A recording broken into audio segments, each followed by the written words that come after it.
ନିଜର ବୁଦ୍ଧି ଉପରେ ସମ୍ପୂର୍ଣ୍ଣ ଆଟେନସନ୍ ଦେବା, ଅନୁଭବ କରିବା। ଏକ ଲକି ସିତାରା ରୁକୁଟି ସିଂହାସନରେ ଚିକ୍ମିକ୍ କରୁଥିବା ଏକ ଦିବ୍ୟ ଜ୍ୟୋତି, ଏକ ସୁନ୍ଦର ପଦ୍ମ ଫୁଲ ଉପରେ ବିରାଜମାନ। ମୁଁ ବ୍ରାହ୍ମଣ ସନ୍ତାନ ବ୍ରହ୍ମାବଶ୍ୟ ନିଜର ଆତ୍ମିକ ସ୍ୱରୂପରେ ରହି ଅନୁଭବ କରୁଛି କି ମୋର ମସ୍ତକ ଉପରେ ବିରାଜମାନ ସର୍ବଶକ୍ତିମାନ ସାକ୍ଷାତକାର ପରମେଶ୍ୱର ପରମାତ୍ମା, ତାଙ୍କର ଅନନ୍ତ ଶକ୍ତିର ପ୍ରକାଶମୟ କିରଣ ମୋର ଶରୀର ଉପରେ ପଡ଼ୁଛି। ଶରୀରରୁ ଯେମିତି ଏକ ଦିବ୍ୟ ଜ୍ୟୋତିର ଝଲକ, ଦିବ୍ୟ ଆଭା ମଣ୍ଡଳର ସ୍ପର୍ଶ ମୋର ସାରା ପରିବେଶକୁ ଶାନ୍ତ, ପବିତ୍ରତାପୂର୍ଣ୍ଣ, ଶକ୍ତିମୟ କରିଦେଉଛି। ମୁଁ ନିଜକୁ ଏହି ସୋମାନରେ ସ୍ଥିତ କରୁଛି। ମୁଁ ଏକ ଶିବ ଶକ୍ତି ସେନା, ଶିବ ଶକ୍ତି, ଶିବଙ୍କର ଅଂଶ। ଧୀରେ ଧୀରେ ଏହି ଶରୀର ରୂପୀ ମନ୍ଦିରରୁ ବିଦାୟ ନେଇ ମୋ ଆତ୍ମା ପକ୍ଷୀ ଅତି ବେଗରେ 1 ସେକେଣ୍ଡରେ ଉଡ଼ି ଯାଉଛି ମୋର ପରମ ଧାମକୁ, ଟାୱାର ଅଫ୍ ସାଇଲେନ୍ସ। ଏହି ଦେଖ, ମୁଁ ପହଞ୍ଚିଗଲି ମୋର ସେଇ ଶାନ୍ତିର ଟାୱାର, ସ୍ୱର୍ଣ୍ଣିମ ଲାଲର ଦୁନିଆ, ପରମ ଧାମରେ। ବିଶ୍ୱର ମାଲିକ, ବିଶ୍ୱନିୟନ୍ତା, ସର୍ବଶକ୍ତିମାନ ପରମାତ୍ମାଙ୍କର ଅତି ପାଖରେ ନିଜକୁ ସ୍ଥିତ କରୁଛି। ବିନ୍ଦୁ ଆତ୍ମା ଆଉ ନିଜକୁ ସମାନରେ ରଖୁଛି। ମୁଁ ଏକ ସର୍ବଶକ୍ତିମାନ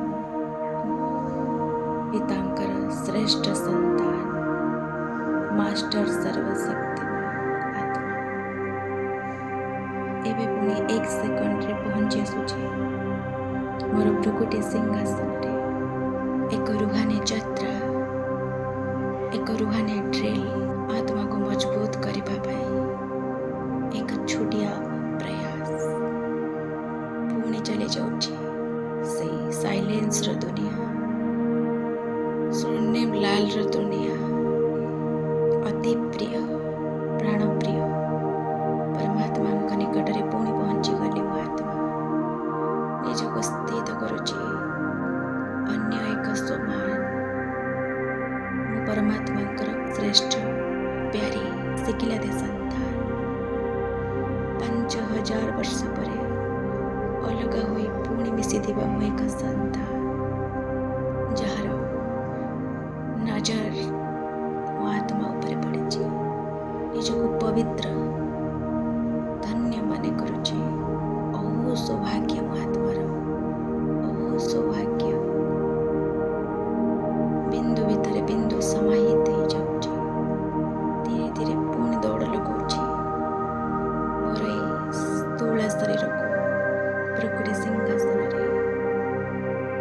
ମୋର ବ୍ରାହ୍ମଣ ଜୀବନ, ବ୍ରହ୍ମ ମୁଖବଂଶାବଳୀ, ମୋ ବ୍ରାହ୍ମଣ, ପବିତ୍ର ବ୍ରାହ୍ମଣ। ପୁଣି କିଛି ସେକେଣ୍ଡ ପରେ ପହଞ୍ଚି ଯାଉଛି ମୋର ସେଇ ଦିବ୍ୟ ପରମ ଧାମ, ଦିବ୍ୟ ନିରାକାରୀ ଦୁନିଆ, ଶାନ୍ତିର ଦୁନିଆ। ବାବା ଏବଂ ମୋ ଆତ୍ମା କମ୍ବାଇନ୍ଡ ସ୍ୱରୂପ,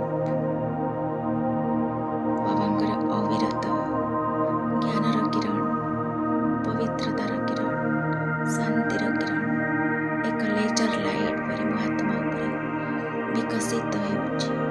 ମନ ଶାନ୍ତ, ଆତ୍ମାର ଜନ୍ମ ଜନ୍ମାନ୍ତରର ପାପ ବିନାଶ ହେଉଛି। ଅନ୍ତର ମନରେ ଦେହର ସମସ୍ତ ବାସନା ଖଣ୍ଡ ବିଖଣ୍ଡିତ ହେଇଯାଉଛି। ଏବେ ପୁଣି ମୁଁ ପହଞ୍ଚି ଆସୁଛି ମୋର ଏହି ଶରୀର ରୂପୀ ମନ୍ଦିରର ଏହି କୋଠରୀରେ। ପୁଣି ନିଜକୁ ଅନୁଭବ କରୁଛି କର୍ମ କରିବା ପାଇଁ ଏହି ଶରୀର ନିହାତି ଦରକାର। ଲୌକିକ ସେବା, ଅଲୌକିକ ସେବା, କିନ୍ତୁ ଇଏ ପରମାନେଣ୍ଟ ନୁହେଁ। ସ୍ୱଳ୍ପ ସମୟ ପାଇଁ, ସ୍ୱଳ୍ପ ସମୟ ପାଇଁ ଏ ସୁନ୍ଦରତା, ଏ ସାଜସଜା କ୍ଷଣିକ ପାଇଁ ପୁଣି ବଞ୍ଚି ଯାଉଛି ମୋ ଆତ୍ମା ସେହି ସୁନ୍ଦର ଦୁନିଆ, ସାଇଲେନ୍ସର ଦୁନିଆ, ବିନ୍ଦେ ଆତ୍ମା ମାନଙ୍କର ଦୁନିଆ, ନିରାକାରୀ ଦୁନିଆରେ ସ୍ନେହର ସାଗର, ପ୍ରେମର ସାଗର, ଜ୍ଞାନର ସାଗର, କ୍ଷମାର ସାଗର ତାଙ୍କ କୋଳରେ ଅତି ଆନନ୍ଦରେ ଯାଇ ବସି ଯାଉଛି। ବିଚ୍ ର ସ୍ଥିତିରେ ବିନ୍ଦୁ ଭିତରେ ବିନ୍ଦେ ଅନୁଭବ କରୁଛି ମୋ ବିନ୍ଦୁର ସବୁ କଷ୍ଟ, ସବୁ ଯନ୍ତ୍ରଣା ଯେମିତି ଲାଘବ ହେଇଯାଉଛି। କୌଣସି ନା ଦେହର ଭାବନା, ନା ଦେହର ବାସନା, ଏକ ବିନ୍ଦୁରେ ଏକ ବିନ୍ଦୁ ସମାହିତ, ବହୁତ ମଜବୁତ, ବହୁତ ପାୱାରଫୁଲ। ଏକ ବିନ୍ଦୁରେ ଏକ ବିନ୍ଦୁ ସମାହିତ ଧୀରେ ଧୀରେ ପହଞ୍ଚି ଆସୁଛି ପୁଣି ମୋର ଏହି ସ୍ଥୂଳ ଦୁନିଆ ପଞ୍ଚତତ୍ଵର ଶରୀରକୁ। ପୁଣି ପହଞ୍ଚିଗଲେ ସେହି ପଞ୍ଚତତ୍ଵର ଶରୀରରେ, ଯେଉଁ ଶରୀର ମାଟି, ପାଣି, ଅଗ୍ନି, ବାୟୁ, ଆକାଶରେ ଗଢ଼ା ଅଛି। ଏହି ଶରୀରରେ ଭୃକୁଟି ସିଂହାସନରେ ବିରାଜମାନ କରି ଏକ ତୀର୍ଯ୍ୟକ କିରଣ ମୋ ଆତ୍ମାର ବିକଶିତ ହେଉଛି। ମୋର ସାମ୍ନାରେ ଜଳ ଦେବତା, ଅଗ୍ନି ଦେବତା, ବାୟୁ ଦେବତା, ମୋର ମାଟି ମା ଏବଂ ଆକାଶ ତତ୍ଵର ଦେବତା ବିରାଜମାନ। ମୋର ପରମାତ୍ମା ଶକ୍ତିରେ ମୁଁ ତାଙ୍କୁ ଆହୁରି ଶକ୍ତିଶାଳୀ କରୁଛି। ହେ ଜଳ ଦେବତା, ତୁମର ଶୀତଳତାର ଗୁଣ ମୋର ଶରୀରକୁ ଧାରଣ କରୁ। ମୋ ଆତ୍ମାରେ ଶୀତଳତାର ଶକ୍ତି ଭରିଦ। ପ୍ରତ୍ୟେକ ପରିସ୍ଥିତିରେ, ପ୍ରତ୍ୟେକ ସମୟରେ ମୁଁ ଶୀତଳତାର ଗୁଣକୁ ଧାରଣ କରୁଛି। ହେ ଅଗ୍ନି ଦେବତା, ମୋ ଆତ୍ମା ସ୍ୱୟଂ ପରମାତ୍ମାଙ୍କର ସନ୍ତାନ। ଆପଣଙ୍କ ଠାରୁ ଏହି ଶିକ୍ଷା ପାଉଛି, ସମସ୍ତ ବିକାରୀ ଚିନ୍ତାଧାରାକୁ ମୁଁ ନିଜର ପରମାତ୍ମାଙ୍କର ଅଗ୍ନିରେ ଜାଳି ନଷ୍ଟ କରିଦେବି। ହେ ଆକାଶ ତତ୍ଵ, ଆପଣଙ୍କ ପାଖରୁ ଏହି ଶିକ୍ଷା ଗ୍ରହଣ କରୁଛି।